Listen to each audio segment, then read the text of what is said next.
Hi, my name is Niko Embry. Today I'm going to be showing you the Tony Williams 5-stroke roll on the ride cymbal with one hand. I think that it's a really good way to start to get a technique that a drummer named Zach Harmon taught me called drop catch. And it's applicable to a lot of different things, but in this case we're going to be talking about it in relation to the ride cymbal.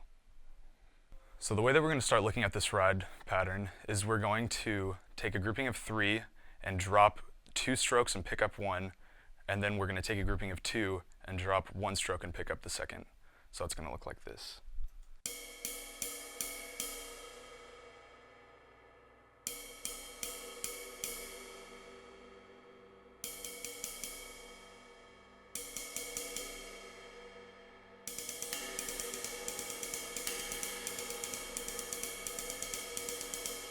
So a good way to practice this is to practice double strokes, and in the right hand, just do a drop and a pickup as opposed to just a bounce stroke. So, like that.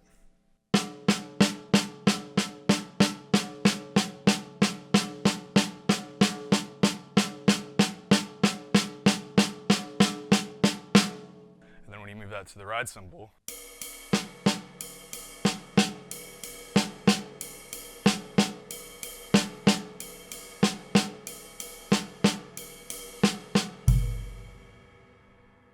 the next step would be to play 3 strokes in each hand.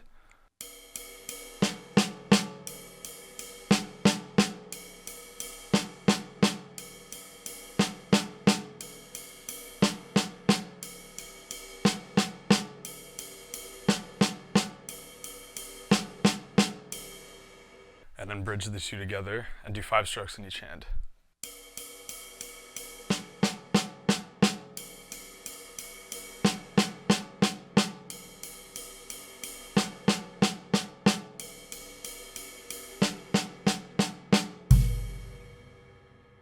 So I would recommend practicing this slowly for a long time before you try to speed it up, but then once you do speed it up, it's going to sound like this.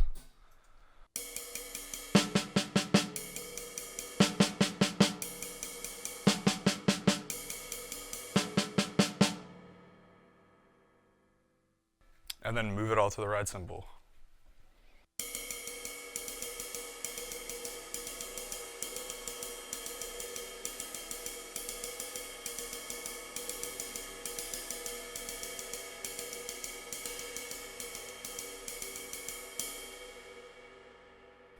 Then I would start integrating the hi-hat and trying to play it slowly. So.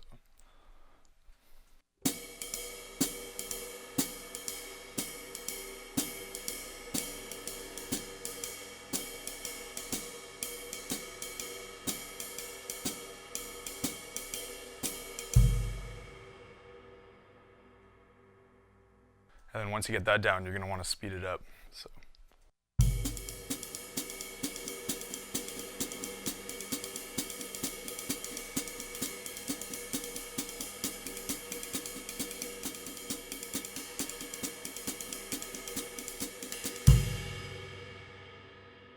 So the way that Tony normally played this, he would play 4 on the down and 1 on the up. So Tony was all about control, and I think that the 3 down and the 2 up is going to put you more in control than the 4 down and the 1 up, because if you put 4 down, then your sound is going to taper off at the end because you're just going to be relying on bounce as opposed to the back of the hand, which is what Tony talked about a lot. So.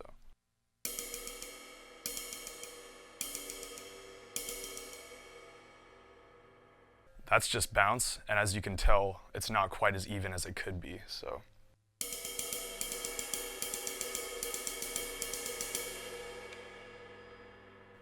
the benefit of this is not only in the ride cymbal, but you can apply this all over the drum set. You can put it on the toms, you can put it on the snare drum, and I think that the major benefit is you just have more freedom to play whatever you want.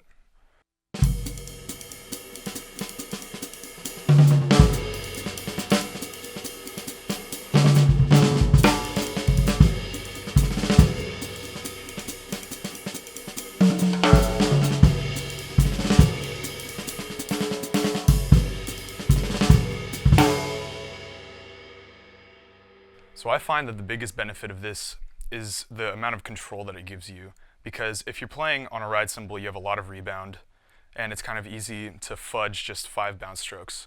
But if you want to start moving 5 strokes around the toms, you're going to have a lot less bounce and a lot more resistance.